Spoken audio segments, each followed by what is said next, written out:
What is up, guys? Welcome back to the channel. Guys, we're here with Miss Caitlin Amanda. Somebody sent me a video, but I know she recently just posted, but I came across this one and was like, let me check this one out first with stereotypes about Australia this American thought were true. But before we get into that, y'all make sure y'all follow your boy on Instagram, Twitter. I do have a Patreon doing some movie, TV show reactions over there, but I always think, I had a couple questions and what I thought Australia was like as an American. So we finna check this out. Y'all hit that subscribe button. Let's see. Hey guys, welcome back to the channel. My name's Caitlin. I'm an American who's moving to Australia at the end of the year. And She's not there yet. An Australian for 2 years, and as somebody who has been preparing for this move for well over a year, I should have known better about some of these Aussie stereotypes. So today I am sharing some of the stereotypes about Australia that I thought were true as an American. I always feel like I have to, play the first stereotype, and Mark has called me out on this before. Everybody comes from convict culture over in Australia. I really did think that most of Australia did come from convicts. And this is absolutely not true. Only about 20% of today's Australian population came from convict culture, and about a third of Australians today were born overseas. And looking back, this is something that I should have known long beforehand. Even just talking to my partner, who is as true blue and Aussie as you can meet.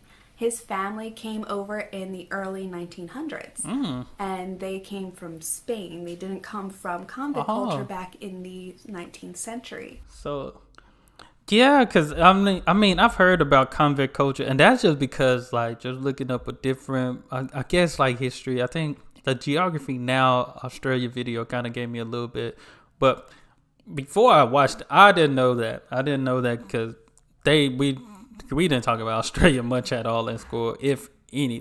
We probably just talked about where it was. That's about it. So I should have known better. Why I didn't put two and two together is on me. But no, most of Australia did not come from convict culture. Only about 20% of Australians today did, in fact, originate from the convict culture that started in Australia's penal colonies. In fact, Australia didn't completely start as a convict culture. Obviously, Britain did send a lot of convicts over. It's tough to get the exact figures, but I think they sent a total of 162,000 convicts over. That's a lot. But there were also a lot of free settlers that came over in the 17 and 1800s as well. Even Charles Dickens sent two of his sons over to Australia. A lot of the lower and middle class and the bourgeoisie class came over in order to start a new life in the new country of Australia. So no, even though I thought a lot of Australians came from convict culture, this is not true. Like a lot of Americans, this one I really thought was true, and it's something that I know still scares a lot of people into not visiting Australia. And that is that there are deadly snakes everywhere. Yes. Yeah, no, I don't play about them snakes. I ain't gonna lie, when I seen the Only in Australia video, that's when I seen, because usually I'm thinking just kangaroos, I seen them snakes and spiders. I said, those are not normal size. Obviously, Australia is home to some of the most venomous snakes in the world, but chances are, if you're visiting the main cities, if you're living in the local suburbs, you're probably not going to run into a little brown snake or a red belly black anywhere. And while you do start to see a majority of snakes come out in the spring around the time of year that I'm filming this video, it's very rare that you're going to see them in the major cities throughout Australia. Obviously, you're going to run into them when you're hiking, when you're in the outback. But just remember that for the most part, they're just afraid of you as you are of them. I ain't gonna lie, I can't hike. I'll be scared. I'll be scared. I ain't gonna lie to y'all. But just remember that for the most part, they're just afraid of you as you are of them. That is true, whether you're going hiking in the bush or the outback somewhere, it's important to have a little bit of knowledge of what to do, just in case you do get bitten by a snake. It never hurts, but it's not something. Well, just need to make sure I can run fast. Actually hurt, but it doesn't hurt. That bite gonna hurt for sure. You go out hiking, if you're not sure, 5 minutes on Google, 10 minutes on YouTube will give you a great idea of what to do in case something does happen. The likelihood of it happening, though, is very minimal. I need to Google YouTube how to survive snake bites, how to survive snakes in Australia. Just to put this into perspective a little bit more, snakes throughout the entire world kill over 81,000 people a year. In Australia, the average death from a snake bite is 2. Oh, that's 2 people die in Australia every year from snake bites. So if you're afraid to come over to Australia because you might die from being bitten by a snake, that's probably not a very good excuse not to come It's over. not, but I would hate to be one of the two. I would hate to be. That would suck. As an American, I looked into this, and it doesn't take population differences into account, obviously, but about 5 people every year die in the U.S. from venomous snake bites, and there are between 7,000 to 8,000 venomous snake bites in the U.S. every single year. And I found out when I was looking this up that apparently you cannot kill a deadly snake in Australia unless it is a life-threatening case. Whoa. Australia's Nature Conservation Act of 2014 actually made it illegal to kill a venomous snake in Australia unless you are in a life-threatening situation with it. Like you said, like, unless you mess with it, I mean, I haven't encountered that many snakes, maybe 1 or 2 in my lifetime. But when I seen them, I'm like, I don't want to mess with them. They won't mess with you. At least from the ones, and they're not venomous. They're not deadly. The ones I've encountered, but I think they're like chicken snakes or something like that. But other than that, unless it's just hungry and just see it, yeah, they won't. But I mean, I would want to be the person to go to court because I killed a snake. That would be crazy. If you kill a venomous snake in Australia, you could actually be fined up to $10,000 and even face imprisonment for killing a deadly snake. That's crazy. So they do take conservation. What do the snake kid get if he kill me? This is a serious offense. So unless you are somehow, some way, in a life-threatening situation with a deadly snake in Australia, which is very slim to begin with, don't. What's the snake punishment? Have a look at my guy. Aren't they glorious? Crocodile hunter. Like so many Americans, cool, I was worried about Australian wildlife. Besides snakes, there are obviously other animals that I was worried about, including sharks, crocodiles, and box jellyfish. Okay, them crocodiles and sharks are like, those are, I think, I'm starting to think Jaws was filmed in Australia and stuff.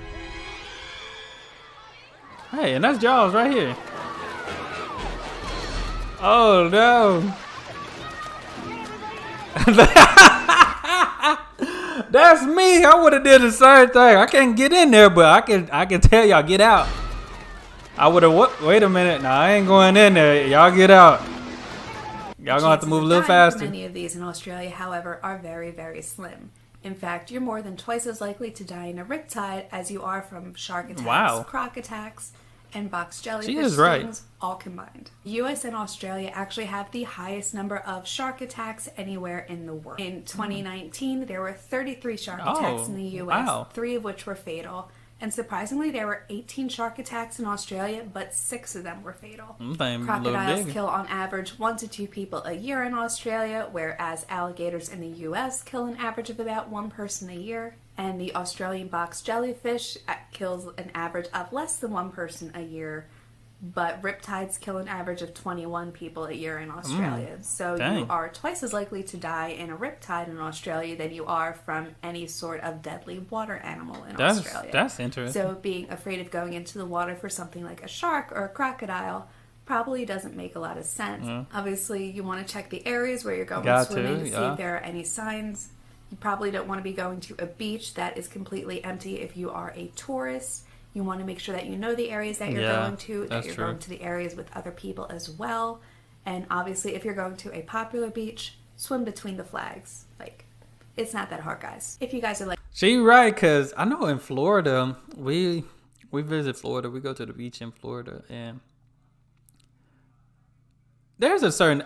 me personally, I go ankle deep. You know, if it's ankle deep, knee deep, then, you know, I can sit down, splash in it a little bit, you know.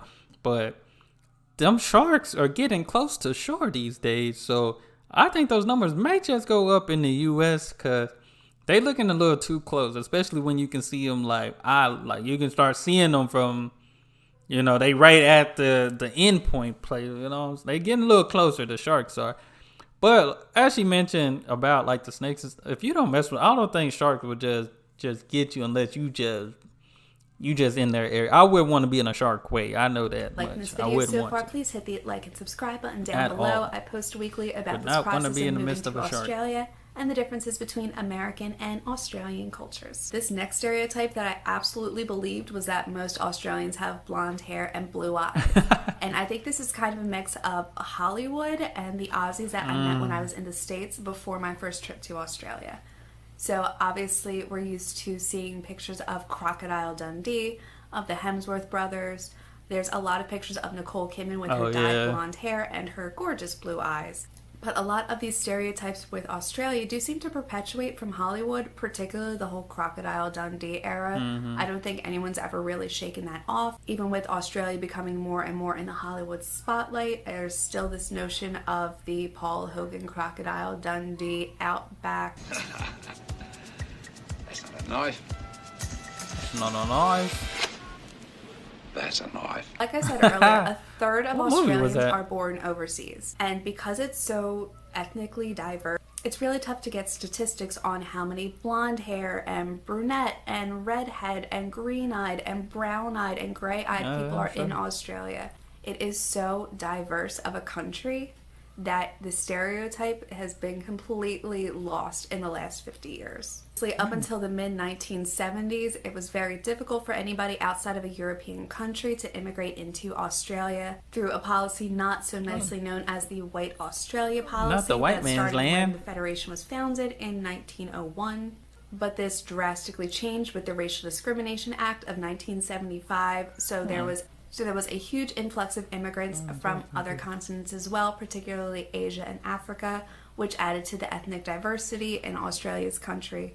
A lot of Europeans came over in the early 1900s, and it was almost strictly Europeans who were allowed to come over due to the Immigration Restriction Act of 1901, which allowed a dictation test. This was used to deter people from other continents, from non-European countries, from coming over to Australia. They would give a sort of dictation test in any European language, and you had to be able to dictate 50 words. So if you had somebody from China who was trying to immigrate into Australia, they could give them a dictation test with the French language, and if they failed, they weren't able to immigrate over to Australia. That's interesting. This policy has long been gone since the Racial Discrimination Act of 1975, which prohibits racial discrimination for immigration purposes along with many other purposes. So while maybe 60 years ago, the idea of the blonde-haired, blue-eyed Aussie might have been a little bit truer than it is today, in the 21st century, this is no longer true in Australia. So while I did fall into the trap of believing that a lot of Aussies are blonde hair and blue-eyed, partly because the Aussies that I met in the States just happened to fall into that category, this is not true of Australia. It is a very diverse country with a large variety of people in all shapes, colors, and sizes. Now, this last stereotype, I don't know if this was just dug into my brain because I went over to Australia in the summer, along with the way a lot of people think of Australia. I thought that it was hot everywhere in Australia. I did too. In Australia, it does get incredibly hot, more so than I'm used to here in Philadelphia in the States. The hottest day on record in Alice Springs, which is in this little central area of the country. I don't remember the state that is off the top of my head. I think the Northern Territory.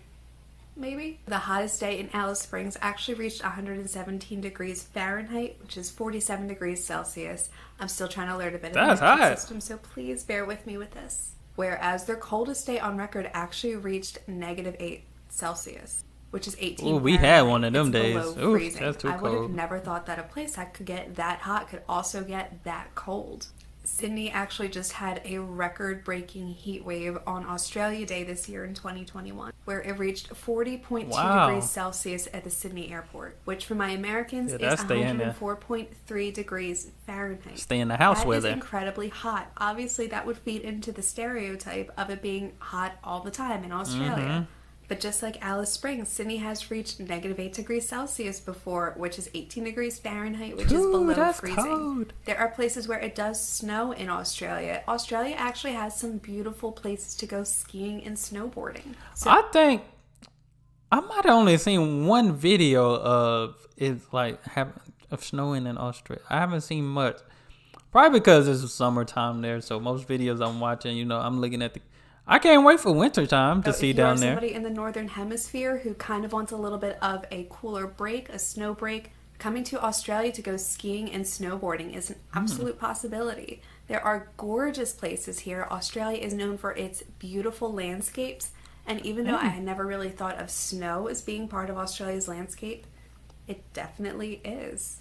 Nice. So if you ever want a little skiing, snowboarding break in the middle of your summer, then come to Australia, because New South Wales and Victoria have beautiful places to I need go to check skiing. that out. So these are some of the Australian stereotypes that I thought were true as an American. If you're American and you believed any of these, let me know down in the comments below. And if you guys enjoyed this video, please hit the like and subscribe button and join our little Australian family. I post weekly about moving to Australia and the differences between American and Australian cultures. My name is Caitlin, and I will see you guys next week. Bye. Okay, I ain't gonna lie. I thought everybody sounded like Crocodile Hunter. That's one of mine. I thought everybody sounded like the Crocodile Hunter. That's, you know, and of course it being hot. Thought kangaroos were just everywhere. I was mainly singing kangaroos the main anthem. That was mine before I started watching videos and stuff. But other than that, I mean, of course, the Crocodile Hunter is in the name. Crocodiles are there, but I didn't know they were that big. I didn't know they were that. Those things are huge. They're very huge. But all in all, this was a good video. Definitely got a little history lesson here too, because there's some stuff in here I didn't know. I seen before in a video, but you know, she just kind of broke the mold on that. That, you know, that's like with the convict thing, it's 20% maybe, but.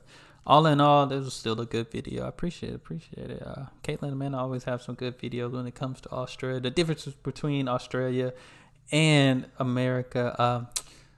Did want to say sorry, Philadelphia. The Eagles. I was going for the Eagles too. I ain't even gonna lie.